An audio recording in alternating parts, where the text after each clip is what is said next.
સ્વામી તારા રૂપે આજ શ્રીજી મળ્યા, પ્રમુખ સ્વામીના રૂપે આજ શ્રીજી મળ્યા। સ્વામી મહારાજની જય, અક્ષર પુરુષોત્તમ મહારાજની જય, ભગતજી મહારાજની જય, શાસ્ત્રીજી મહારાજની જય, યોગીજી મહારાજની જય।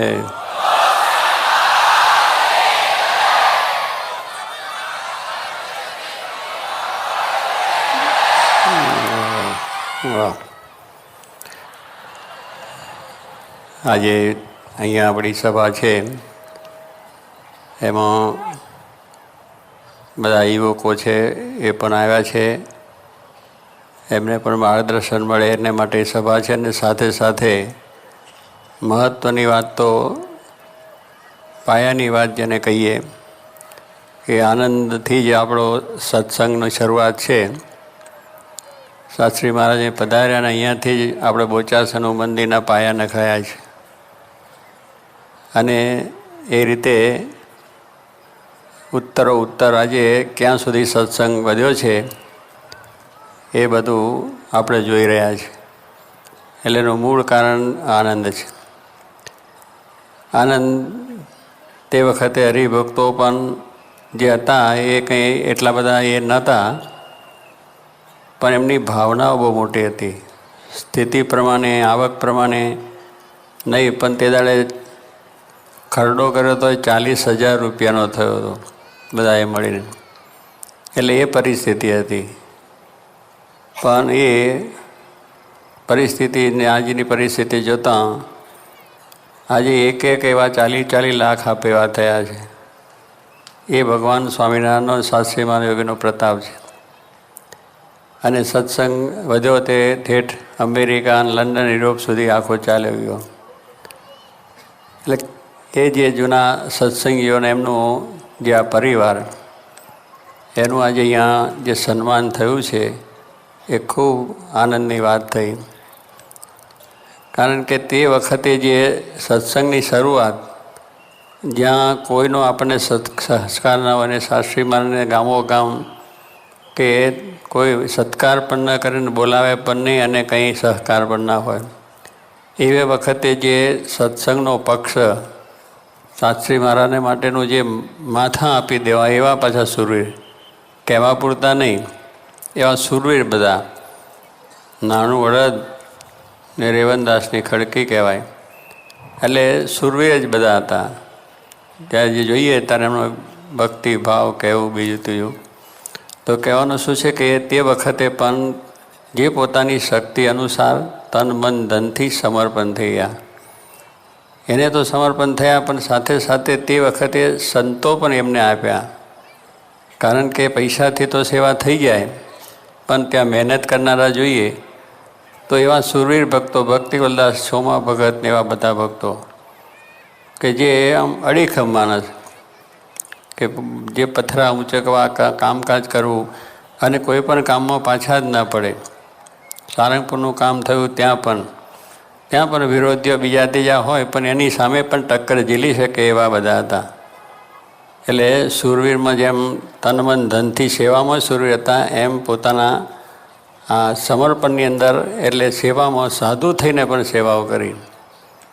અને એ જ પરંપરા અત્યાર સુધી આપણને જોવા મળે છે કે જે તન મનથી સેવા એ આજે એ પરિવારોની અંદર આપણને જોવા પડે છે। સમયે સમયે જે પ્રસંગો આવ્યા છે એમાં બહુ જાગર પડતી, અને એ પરિવારમાંથી સંતો પણ મળતા જ રહ્યા છે।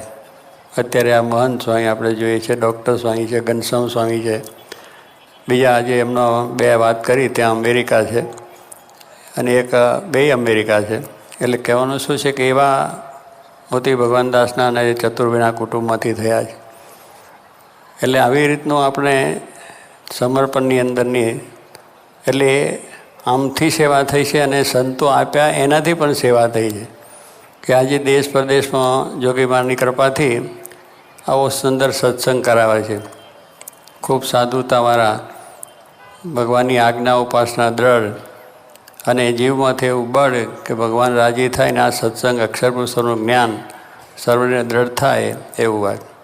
હમણાં ડૉક્ટર સ્વામીનું પ્રવચન સાંભળ્યું કે સત્સંગ એટલે સત્સંગ, એમાં મોરી વાત ન હોવી જોઈએ. કારણ કે આપણને જે વાત મળી છે બરાબર દર્દ જીવમાં થવી જોઈએ, દેખાવ પૂરતી કે કહેવા પૂરતી નહીં, પણ મહારાજના આપણે રાજી કરવા છે. તો કહેવાનું શું છે કે એમ આપણે થોડીક વાર આ લાભ લઈએ, પણ પછી કાયમ માટે આપણો આ સત્સંગ છે, આપણું પોતાનું છે, પોતાનો ધંધો છે, પોતાનો પરિવાર છે, પોતાની વાતોની અંદર જેમ આપણી દ્રઢતા રહે છે કે મારું છે ને મારે એને આગળ વિકાસ કરવો છે, મારે એને આ પ્રમાણે બરાબર રીતે વ્યવસ્થિત કરવું છે, એવી જે ભાવનાઓ છે, એમ આ સત્સંગ પણ આપણો છે. કારણ કે આપણા પરંપરાની અંદરથી આ વસ્તુ આપણને મળી છે. અને એ વાત સાચી છે, ખોટી નથી. કે આપણને એમ લાગે કે ચાલો ભાઈ આ સત્સંગ, પણ તમે જુઓ તો શાસ્ત્રી મહારાજ એવા દિવ્ય પુરુષ હતા. ત્યાર પછી જોગી મહારાજ પણ એવા દિવ્ય પુરુષ, એમના સંતો પણ તમે જુઓ તો કેવા દિવ્ય પુરુષ કે આમ આપણને જોઈને એમના થકી શાંતિ થાય, આનંદ થાય, એમની વાતથી પણ આનંદ થાય. એટલે એ વસ્તુ સાચી છે એ આપણા જીવનમાં રહેવું જોઈએ. વ્યવહાર છે, બીજું છે, ત્રીજું છે, એટલે કંઈક થોડું એ થાય, પણ એના કરતાં આપણને જે વાત મળી છે ભગવાન સ્વામિનારાયણ અને એમનો આશરો ને એમના જે શાસ્ત્રી મહારાજ, જોગી મહારાજ, એ પુરુષો સામે દ્રષ્ટિ રાખીને આપણે જો આ કાર્ય કરીએ તો આપણને ઉત્સાહ વધતો ને વધતો રહે. અને એ ઉત્સાહ જે વધતો ને વધતો દેખાય છે એનું મુખ્ય કારણ એ છે કે એવી નિષ્ઠા, સમજણ, દ્રઢ જીવમાં થઈ છે તો આ કાર્ય થાય છે અને એવી સેવા ચાલે છે. અને એને લઈને આપણે આ બધો સત્સંગનો વિકાસ ખૂબ સારો થયો છે. આજુબાજુ બધા ગામડાની અંદર, આ ડિસ્ટ્રિક્ટની અંદર પહેલેથી જ સત્સંગ ખૂબ છે. શ્રી મારે બુચાસન કર્યું ત્યારથી જ, પણ આપણી ખેડા ડિસ્ટ્રિક્ટ એમાં સત્સંગ પહેલેથી મારાના વખતથી જ અને ત્યાર પછી પણ છે. તો એ સત્સંગ હંમેશા વધતો રહ્યો અને એ કાર્ય પણ ચાલુ રહેલું છે. અને તો હવે એટલું જ કે આપણે જે બધો પરિવાર થયો છે એ પરિવારની અંદર પણ આવી દ્રઢતા હંમેશ માટે રહે, એટલા માટે આ મંદિર કરી આપ્યું છે. પોતાને ઘર આંગણે મંદિર, દૂર જવાનું જ નહીં. ત્યાંથી ઘરમાંથી ઉઠીને તરત બાજુમાં જ આપણે મંદિર, જતાં આવતાં પણ મંદિર, આજુબાજુ જતાં પણ મંદિર. એટલે એવું સરસ કર્યું છે, તેનો લાભ જરૂર લેવો. અને એને જેમ વિકાસ થાય, કારણ કે આપણને સત્સંગની દ્રઢતા છે એવી બીજાને પણ કરાવી છે. અને એને માટે જોગીજી મહારાજે બાળ મંડળ, યોગ મંડળ, કિશોર મંડળ એ બધું થયેલું છે, મહિલા મંડળ. તો એ બધાએ પણ આપણે આ જો કાર્યમાં ભળ્યા છે તો આ બધું કાર્ય થયું છે અને થશે. પણ જોગીમાનો સંકલ્પ એમનો તો બહુ જ મોટો કે આખું આણંદ રંગવું નથી તો આખું ગુજરાત રંગવું છે. ગુજરાત તો નહીં તો આખું બ્રહ્માંડ રંગવું છે, દેશ દુનિયા આખીને આખું બ્રહ્માંડ. એટલે એવા મોટા સંકલ્પ એમના જ. તો એની અંદર આપણે કામ કરવું હોય તો આપણે બધાએ તૈયાર થવું જોઈએ, યાહોમ થવું જોઈએ. આપણો કરો ધંધો, વ્યવસાય, નોકરી બધું જ કરો, પણ એની અંદર આપણે જો ભળીએ તો કામ થઈ જાય. તો આ રીતે ભગવાન શ્રીજી મહારાજ પણ અહીંયા પધાર્યા, એમનો પણ અહીંયા દ્રષ્ટિ પડી છે. મોટા મોટા સંતોની દ્રષ્ટિ છે. શાસ્ત્રી મહારાજને, જોગી મહારાજ તો રમણ રેતી કહેવાય. કારણ કે એ તો અહીંયા આવ્યા ત્યારે આ બધા સત્સંગની અંદર ઘરે ઘર પધરામણીઓ કરી છે અને દુકાને દુકાને દાનનો ખરડો લેવા ફરતા હતા. મણિભાઈ, જીવાભાઈ અત્યારે આપણે હાજર છે, અને જીવાભાઈ, હરિભાઈ તે એક વખતના મેયર પણ હતા અહીંના. એ મેયર હોવા છતાં પણ દુકાને દુકાને કિલો, 2 કિલો, 4 કિલો દાન લેવા માટે ફરતા જોગીમારની સાથે. અને આ રીતે આ સેવાનું કાર્ય કર્યું છે. અંબાલાલ કરસનદા પણ ભૂલાય એવા નથી. કલ્યાણ યોજનાનું નામ પાડ્યું કે 4 આનામાં કલ્યાણ, 4 આના પાસ કરેલા હતા કે 4 આનાનો પાસ લો તો તમારું કલ્યાણ. એટલે એમાંથી એમનું કલ્યાણ એમ કે એમને એટલો ઉત્સાહ આવી ગયો, કારણ કે મૂળ તો કેશુલાલ પ્રાગજીનું કુટુંબ હતા. એટલે એને પણ એટલો છક કે આ સત્સંગ કેમ કરીને કરાવો. અને એ રીતે પહેલાં વચમાં જરા ડાઉન થઈ ગયા, પણ પછી જ્યારે પ્રસંગ એવો બન્યો ને એમાંથી જે સત્સંગનો રંગ લાગ્યો, પછી તો જેને તેને વાત એ જ કરે કે આ જ કરી લો, આ કરવાનું આ જ છે, જોગી માને રાજી કરવાના છે, આ છાત્રાલયની જમીન પણ આપી. એટલે કહેવાનું શું કે આ કુટુંબને આપવાથી આટલું બધું આ જે થયું છે એનો વિકાસ તો એવા સુરવીર ભક્તોને લઈને થયું. તો એ શાસ્ત્રી મહારાજ જોગીમાનું કહેવાનું ઘરે ઘરે ફરીને, દુકાને દુકાને ફરીને આ દાનનું કર્યું. અહીંથી દાનનો ધર્મ તો આપણા બધા મંદિરોમાં જાય છે, દર વર્ષે જાય છે, હજુ સુધી જાય છે. હવે અંબાલાલ કૃષ્ણભાઈ ગયા અને આપણા ચીવનભાઈ આવ્યા છે, એટલે વળી એમને કાર્ય ઉપાડ્યું. એટલે ભગવાનની દયાથી કાર્ય કરતા હોય પાછા એક પછી એક તૈયાર થતા જાય છે અને એવું કાર્ય ચાલે છે. એટલે આ શહેરનો પણ વિકાસ એમાંય પણ ભગવાનને મોટા પુરુષોની કૃપાનું કારણ છે. કારણ કે આ શહેરની અંદર શિક્ષણ ક્ષેત્રે કહો, મેડિકલ ક્ષેત્રે કહો, પછી ઉદ્યોગની દૃષ્ટિએ કહો, વેપારની દૃષ્ટિએ કહો, નોકરી ધંધાની દૃષ્ટિએ કહો, પછી ખેતીવાડી કે જે આપણા ત્રિભુવનભાઈએ ઊભું કરેલી વાત, કુરિયન સાહેબે એનો વિસ્તાર ખૂબ કર્યો છે, એની અંદરનો પણ વિકાસ કહો કે આખા ભારતનો દુનિયામાં અહીંની આ કામ વખણાય. ખેતીવાડી પણ એટલી જબરદસ્ત. એટલે આ જુદા જુદા બધા ક્ષેત્રોની આ રમણીય વસ્તુ બની છે. અને એવા સામાજિક રીતે, રાજકીય રીતે પણ પુરુષો થયા, ધાર્મિક રીતે પણ એવા પુરુષો થયા. એટલે બધી રીતનો સર્વાંગી વિકાસ આ શહેરનો છે. અને બાબુભાઈ આપણા મેયર થયેલા, એમને પણ આ શહેરની અંદર ઘણી જણી સારો વિકાસ કર્યો છે. એટલે આવી જે વસ્તુઓ થવાનું કારણ કે પહેલાં ભગવાનની કૃપા, અને ત્યાર પછી એવા પુરુષો થયા. એટલે દરેક ક્ષેત્રે આ કાર્ય શહેરનો અને આનંદનો વિકાસ થયો છે ચારે બાજુ. અને નામ જ આનંદ છે કે જે આવે એ આનંદ કરીને જ જાય. અહીંયા આવેલો માણસ કોઈ પોતે એમને એમ જાય નહીં, બે પૈસા કમાઈને જાય. પછી એ નોકરી કે ધંધો હોય કે એટલે મજૂરી કામ હોય તો પણ જેમ મુંબઈમાં છે એ ઓટલો ન મળે પણ રોટલો તો મળે જ. ત્યાં મુંબઈમાં કોઈ પણ માણસ જાય તો એને થોડું કમાણી તો કરી લે મજૂરી કરીને. એમ આનંદનો પણ એ જાતનો વિકાસ છે કે દરેક ક્ષેત્રે દરેકને કામ મળી રહે છે. એ આ બધાનું કારણ ગૌરવ એ ભગવાન શ્રીજી મહારાજ અને સાતશ્રી મહારાજ, યોગીજી મહારાજ જેવા પુરુષ કે એમની દ્રષ્ટિના આશીર્વાદ. અને વિદ્યાનગરનો સાથે સાથે આપણે જોઈએ છીએ વિકાર, એ પણ એમની દ્રષ્ટિ છે. અહીંયા પણ વલ્લભી સદાવી ગયા અને ભાઈ કાકા થઈ ગયા ને બીજા બધા કેટલાક આપણે પુરુષો થયા ઉત્તર. અને એનો વિકાસ અત્યારે CL પટેલ એ પણ અત્યારે પડ્યા છે, કેટલી કોલેજો વધારી. એટલે કહેવાનું શું છે કે આ એવા પુરુષો જાય જે સમર્પણવાળા, તો એનો વિકાસ થાય છે. એ તો બધો વિકાસ થશે અને થયો. હવે આપણો વિકાસ વૃદ્ધાય નહીં એ આપણે જોવાનું છે. આપણે બધા જે આ છે એનું કારણ શું છે કે વિકાસ આપણો અંદરનો કરવાનો છે. કે આપણી અંદર રહેલા જે સ્વભાવો, પ્રકૃતિઓ, દોષો, વ્યસનો, આ બધા કારણની વાત છે. સત્સંગની અંદર આપણે આવીએ કરીએ, જેમ ડૉક્ટર સ્વામીએ કહ્યું આપણને બધાને, અત્યારે જે આપણા યુવકો બેઠા છે ને બધા ભાઈઓ, કે એનું કારણમાં એક જ છે કે આપણો વિકાસ જો ના થાય તો બધો વિકાસ આપણને કંઈ કામ નહીં આવે. આપણો વિકાસ અંદર હશે તો બધું સુખ ને સુખ, શાંતિ ને શાંતિ છે. એટલે એ આપણે કરવાનું છે. આ બધું સમયા કરીએ, ઉત્સવો કરીએ, આ બધી જાતની મંદિરો કરીએ, આ બધી વસ્તુ કરીએ છીએ. એની અંદરનું મુખ્ય કે આપણામાં સત્સંગ જો થાય, નાના મોટા ભાઈ બધાની અંદર, તો આપણું જીવન સાર્થક બની જાય. આપણે છેલ્લો જન્મ થઈ જાય એવું આ ભગવાનનું કાર્ય છે. તો એ કરવું. સત્સંગ ગુણા ત્યાં કહ્યું કથા કરે, કીર્તન કરે, ભજન કરે, બધું જ કરે, સેવા કરે. પણ આ દેહ હું નહીં એટલું ના મનાય એટલે બધું ડબ થઈ જાય. રાનું ધબ, લાઇટ જરા બંધ થઈ ગઈ, ફ્યુઝ ગયો એટલે લાઇટ બંધ થઈ જાય. એટલે આપણે જો દેહ ભાવ રહે તો ફ્યુઝ ગયો જ છે. કારણ દેહ ભાવને લઈને જ આ બધા દોષ, બીજું ત્રીજું આપણા જે વ્યસનો દૂષણો થાય, સત્સંગમાં મોરપ આવી જાય, આપણી પાઠ ના થાય, પૂજા ના થાય, મંદિર ના થાય, સત્સંગ ના થાય, એને પાછું પડી જાય. પછી પ્રાધાન્ય આપણે જગતનું થઈ જાય. પણ જગતના પ્રાધાન્યમાં ગમે એટલી મોટપ મળશે, સારી વાત છે, મળે એમાં આગળ વધે, બીજા ત્રીજી રીતે આગળ ક્ષેત્રે વધે ને સારું કાર્ય કરે, સારું છે. પણ સત્સંગનો જે આપણા જીવમાં દ્રઢતા, એની અંદરનું જે પ્રાધાન્ય પણ એ બહુ અગત્યની વસ્તુ છે. એને માટે શાસ્ત્રી મહારાજ, યોગીજી માનો દાખલો છે, શ્રીજી માનો દાખલો છે. આ જગતમાં આવવાનું, અક્ષરધામમાંથી આવવાનું કારણ જગત શું હતું? એમને તો આખી દુનિયાની રચના કરી છે. એમને કંઈ દુનિયા જોવા આવવાનું નહોતું, પણ આવીને આપણામાં પ્રકાશ કરવો હતો.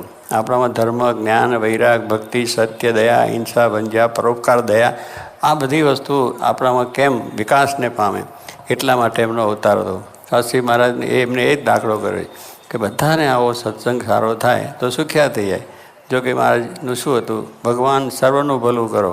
જો કે માનો આ જ સૂત્ર હતું કે સૌનું ભલું જ કરવાની વાત હતી, કોઈને કંઈ દુઃખ કરવાની વાત નહોતી. તો એવા પુરુષના જે સુંદર વિચારો છે એ આપણા જીવનમાં દ્રઢ થાય. એમને કર્યા છે દેહે કરીને, અને આપણને પણ એ વાત કરી. તો આપણે એટલા ખબરદાર થઈને કાર્ય કરવાનું છે. તો બધાને અત્યારે કે છે બધું આપણું થાય, પણ જીવનો સત્સંગ થાય તો પછી કોઈ બાદ ના આવે. આપણો સત્સંગ જે બધો છે એટલે બધી ક્રિયા કરીએ છીએ, પણ જરા કંઈક આગું પાછું થાય તો મન મોરું પડી જાય, મન પાછું પડી જાય. આ રહ્યું પત્યું એટલે એ નહીં, એ દેહનો ભાવ છે. એટલે જરા આગું પાછું થાય, મનને આપણે જરા એ તો પાછું બધું એ થાય. અને એટલા માટે આપણો આ સત્સંગનો આનંદ ના આવે, સુખ ના આવે. મંદિરમાં ગયા અમને સુખ ના આવ્યું, સત્સંગમાં ગયા અમને સુખ ના આવ્યું, સમયમાં ગયા અમને સુખ ના આવ્યું. પણ સુખ તમારી પાસે છે, તમારો સ્વભાવ મૂકો એટલે સુખના ટગલા. સુખ લેવા કંઈ બહાર જવાનું નથી, આપણો સ્વભાવ જ આપણને નડે છે. સુખ નહીં આવવાનું કારણ સ્વભાવ છે. એટલું જો આપણે દૂર થઈ જાય તો બધી રીતનું સુખ આપણને આવી જાય, શાંતિ પણ થઈ જાય. પણ આપણને એવી ભાવના છે એટલે દેહ છે એટલે સ્વામિક એટલા માટે કે સત્સંગ કરવો તે જીવના કલ્યાણ માટે કરવો, જીવના કલ્યાણ માટે. આપણે દેહના કલ્યાણ માટે નહીં. દેહનું તો ભગવાનની દયા થઈ આપણે કમાઈએ છીએ ને પૈસા રોટલા ખાવા પીવાનું બધું મળે છે, સારી રીતે રહીએ છીએ, મોટર બંગલાઓ પણ મળ્યા છે.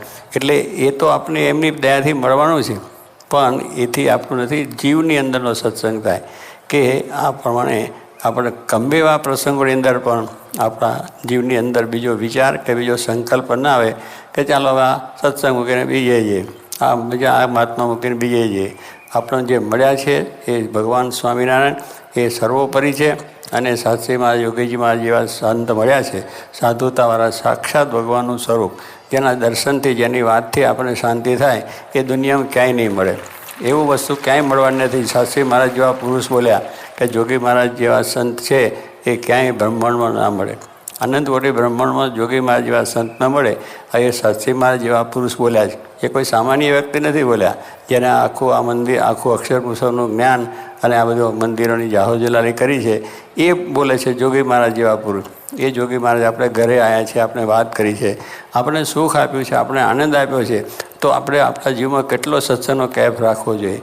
આપણામાં તો રહે, પણ આપણા છોકરામાં પણ એ બીજું રાવી જ દેવાનો હોય કે દવાનું મંદિરે આવે કરે એને પણ આપણું આ છે તે તો એ બધું પાકું થશે તો કંઈ વાંધો ના આવે. એટલે બહારનું આપણું જે આ વસ્તુ છે, પણ અંતરની અંદર આપણને જે સુખ ને શાંતિ જોઈએ એ આ પ્રમાણે છે કે જોગી મહારાજની જે સેનામાં જોવાની વાત કરી, સેનાની અંદર જોડાય એટલે એને કંઈ બીજું વિચાર ના હોય, ઘરનો બહારનો તેનો. લશ્કરમાં જે જોડાયો માણસ એને પછી ઘર બહારનો બહુ વિચાર ન કરવાનો, એને તો બરાબર રીતે જીત થાય. અને બધું જે કંઈ સુખ છે, બંગલા, મોટર, ગાડીઓનું, એ તો ત્યાં આગળ લડાઈમાં જ ઉભા રહેવાનું, લેફ્ટ રાઈટ કર્યા જ કરવાનું. અને રાત દિવસ એનો જ વિચાર, એનો સંકલ્પ એ જ કરવાનું હોય. નહીં તો પછી ત્યાં કશું જઈને જોઈને પાછો આવે, કંઈ તો કંઈ થાય એવું નહીં. પણ એ જાતનું જે દ્રઢતા સાથે છે, એટલે સેનાની જે વાત છે એ એવી રીતના છે કે એવા પુરુષ મળ્યા છે એટલે આપણને બાળે કે શિયાળને સિંહ બનાવે એવા પુરુષ, કે આપણામાં એવી સુરવીરતા આવે. ક્યારે આવે? આત્મબળ. કે આપણી અંદરનો જે આત્મબળ વધે. એટલે આ જે કંઈ દેહનું બળ છે, દેહની વાત છે, એનું બળ નહીં આવે. સત્સંગ આત્માનું બળ છે. આત્માનું બળ જો આવશે તો પછી બધું કામ સરળ થઈ જશે. અને એ આપણો આવો સત્સંગ કરીએ, કથા વાર્તા કરીએ, સેવા કરીએ, એનાથી આપણને આવે છે. તો આવું નવું બળ સર્વને મળે. આપ બધા જે આવ્યા છે સેવા કરવા, ખૂબ સારી રીતે પ્રેમથી સેવા કરજો. કારણ કે અહીંયા આપણે દેહ ભાવ ટાળવાયા છે અને બીજા ભગવાનને સંતને રાજી કરવાયા છે. આપણું અહીંયા આવવાનું કારણ શું છે? જીવના કલ્યાણ માટે. ભગવાનને સંત આપણે રાજી થાય, સાચી મહારાજ, જોગી મહારાજ જેવા પુરુષ રાજી થાય, ભગવાનની આપણે પ્રસન્નતા થાય અને બધા હરિભક્તોની પણ સેવા થાય. આ જે આવે છે એ બધા આપણા માથાના મુગટ, જેમ જોગી મહારાજ કહેતા એમ બધા આપણા મહેમાન છે, આપણા ભક્તો છે. કે નાના હોય, મોટા હોય, કે ગમે તે હોય, તો એને સારી રીતે વ્યવસ્થા સચવાય, સભાનું સુખ આવે, જમવાનું સુખ આવે, એમને બધા કાર્યક્રમો વધુ સારો લાભ લઈ શકે એ માટે બહુ નમ્ર ભાવે, વિવેક ભાવે આપણે બધા એ કાર્ય કરવાનું છે. અને એ કરશે તેમાંથી બહુ સ્વામીનો રાજીપો થશે. કદાચ કોઈ કહી જાય, બોલી જાય તો દુઃખ માનવાનું કારણ નથી. એ તો ઘણા આપણા બાપાએ બોલ્યા છે, માસ્તરોએ બોલ્યા છે, શેઠિયાઓએ બોલ્યા છે, એ તો બધું ચાલ્યા કરે. પણ આપણે જે સેવા કરવા છે, નિશાન શું છે? કે ભગવાન રાજી કરવા, જોગી માને રાજી કરવા, એ નિશાન છે. એ નિશાન સામું રાખીએ તો આપણું કામ સારું થઈ જશે. અને એ રીતે આપણી સેવાને નિરંતર બળ રહે. મહારાજને પ્રાર્થના કરીએ ફરીથી પણ કે આ બધાને ખૂબ આવી સેવા કરતાં કરતાં જે બળ છે વિશેષ બળ મળે અને વિશેષ આપણો સત્સંગ દૃઢ થાય, બધાને ખૂબ સુખ શાંતિ થઈ જાય. અને આજે અહીંયા આગળ જે બધા આપણા અહીંના હરિભક્તોનું જે સન્માન થયું છે, એમને એમના કુટુંબની અંદર, એમના પરિવારની અંદર પણ ખૂબ સારો સત્સંગ રહે. જે બધા ભાઈઓએ સેવા આમાં કરી છે, જે કઈ રીતે પોતે આમાં જોડાયા છે, એ બધાના જીવની અંદર બળ રહે, સુખી થાય, શાંતિ થાય અને ભક્તિ વિશેષ દૃઢ થાય. એ જ ભગવાનને પ્રાર્થના.